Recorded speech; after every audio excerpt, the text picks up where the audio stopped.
Hi, thanks for joining us for the Family Plot, Gardening in the Mid-South. I'm Chris Cooper. Winter may be cold, but you can still enjoy seasonal color. Today we're planting winter annuals. Also, want to grow vegetables through the winter? Try garlic. That's just ahead on the Family Plot, Gardening in the Mid-South.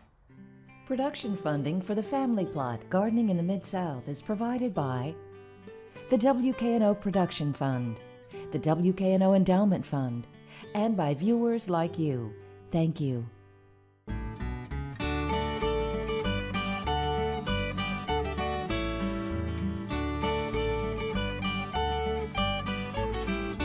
Welcome to the Family Plot. I'm Chris Cooper.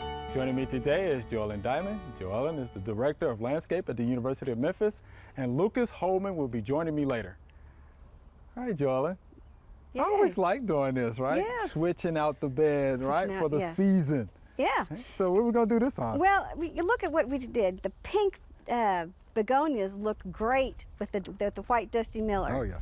And then our hibiscus, we've got a mixed bag here. Some of them did good, some of them didn't. Not so you know, much. if you're wanting something for you know, to be consistent, this would not be a good plant to replant back here. Okay. So we'll just keep that in mind. Dusty Miller has been here for 3 years. It has done so well. And you know what? Uh-oh, don't say it. I'm tired of it.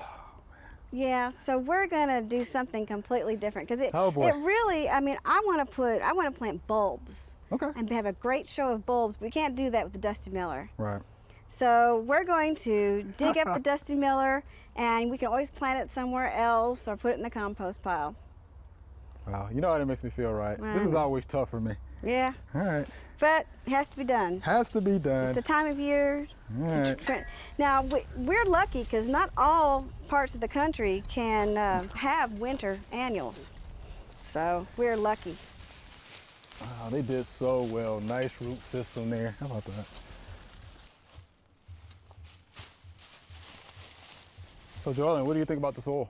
Well, it still looks pretty good and nicely amended, but we do need to dig it up and kind of loosen it up because we're going to put bulbs in it. How deep do we need to go?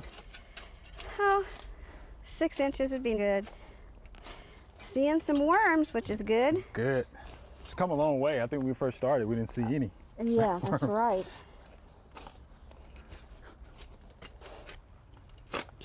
We haven't done this in a couple of years. Actually, probably since we planted the Dusty Miller. It's time to turn over, get some of these clods incorporated into the nice organic matter we have. Well, it looks like we have some daffodil bulbs here. Yeah. We planted these last year. Okay. And they're looking really good. But when we find them, we'll dig them up and we'll plant them all in another place. Okay.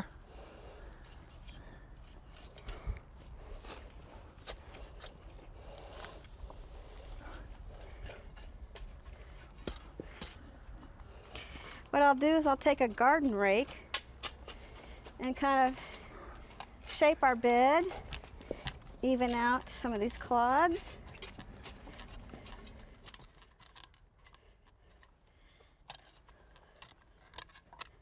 Oh, there's a bulb right there.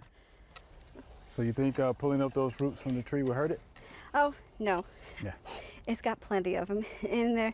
It's probably coming to this area because we have well amended it and we fertilize it all the time. So it's seeking good soil just like we want to have in this bed. So it benefits that tree as well. All right, now that we've shaped the bed, All right. we got to plant our bulbs. Okay. I've got some bone meal, which is fertilizer that's really good for bulbs. Okay. And I think bone meal is what, phosphorus? It's got a lot of phosphorus in it. It does have some other nitrogen and potassium, but mostly phosphorus for root growth. And what I'll simply do is sprinkle it on the ground. When we plant the bulbs, it'll get in the ground with the bulbs. It almost looks like sawdust. Mm-hmm. What that? This will be just fine. Okay. Doesn't take a whole lot. And we have Darwin hybrid tulips, Okay. red, and we will be planting them. All right, so how deep do they need to be planted? Well, because we've dug this up, we don't need to use a bulb planter. We'll just use our trowels. And here in the Mid-South, we don't necessarily need them quite 6 inches, but we'll get close to 6 inches.